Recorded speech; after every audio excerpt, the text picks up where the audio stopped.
नबी करीम सल्लल्लाहु अलैहि वसल्लम की इस्तिकामत का जो मज़हर है वो सहाबा किराम की ज़िंदगी में भी और इसी तरह हर उस शख्स की हयात में हमें नज़र आता है कि जो सिर्फ़ अल्लाह रब्बुल इज़्ज़त की रज़ा के लिए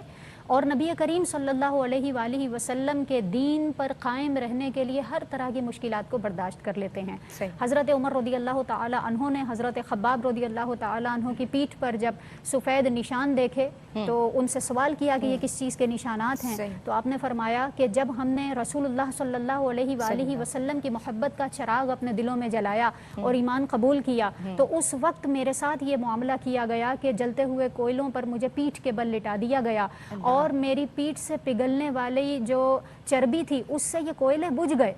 और मैं घंटों बेहोश रहा और उसके बाद जब मुझे होश आया तो मेरी ज़बान पर सिर्फ एक ही कलिमा जारी था, ला इलाहा इल्लल्लाह मुहम्मदुर रसूलुल्लाह। हज़रत उमर रज़ी अल्लाह तआला अन्हु ने फरमाया कि मुझे उस पीठ की ज़ियारत करवाओ जिसको रसूल करीम सल्लल्लाहु अलैहि वसल्लम की मोहब्बत में इतनी तकालीफ दी गई और उस पर भी इसने इस्तिकामत इख्तियार की।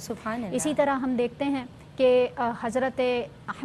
इमाम अहमद बिन हम्बल रहमतुल्लाहि ताला अलैह के बेटे फरमाते हैं कि आपका मामूल ये था कि आप दिन और रात में 300 नवाफिल रोज़ अदा फरमाया करते थे। सारी ज़िंदगी आपका यही मामूल रहा और जब आपको किसी इम्तिहान में अल्लाह रब्बुल इज़्ज़त की जानिब से मुब्तला कर दिया गया, आपके जिस्म पर कोड़े मारे जाते थे। आपकी उम्र उस वक्त 56 बरस थी और आप उस वक्त भी अल्लाह रब्बुल इज़्ज़त के लिए उसकी रिज़ा हासिल करने के लिए हर रोज़ 150 नवाफिल का अहतमाम किया करते थे। ये वो इस्तिकामत है जो हमें अपने बुजुर्गान दीन के मामूलात में नज़र आती है। इसी तरह साबित बिन असलम रहमतुल्लाहि ताला अलैह फरमाते हैं कि मैं हर रोज़, यानी उनका मामूल इस तरह से जिक्र किया गया कि 50 साल तक कभी आपने तहज्जुद की नमाज क़ज़ा नहीं की और उसके बाद दुआ फरमाते हैं कि ए अल्लाह तबारक व तआला जब तू किसी को कब्र में नमाज पढ़ने की इजाज़त अता फरमाए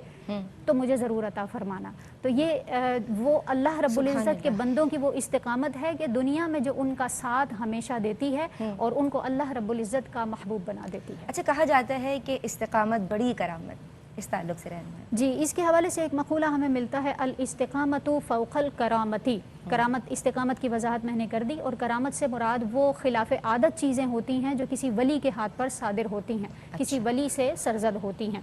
तो अल्लाह रब्बुल इज़्ज़त की जो अता करदा करामत है उसके हवाले से क्या बयान फरमाया गया कि अल इस्तिकामतु फ़ौक़ल करामती, इस्तिकामत जो होती है वो करामत से बढ़कर होती है। जैसा कि एक बुज़ुर्ग का कौल है कि अगर तुम अल्लाह रब्बुल इज़्ज़त की बारगाह में इस्तिकामत का सवाल करो तो ये तुम्हारे लिए बेहतर है, करामत का सवाल ना करना, क्योंकि करामत का सवाल जो है उसकी तलब तुम्हारा नफ्स कर रहा है और इस्तिकामत वो सवाल है जो अल्लाह रब्बुल इज़्ज़त ने तुमसे किया है।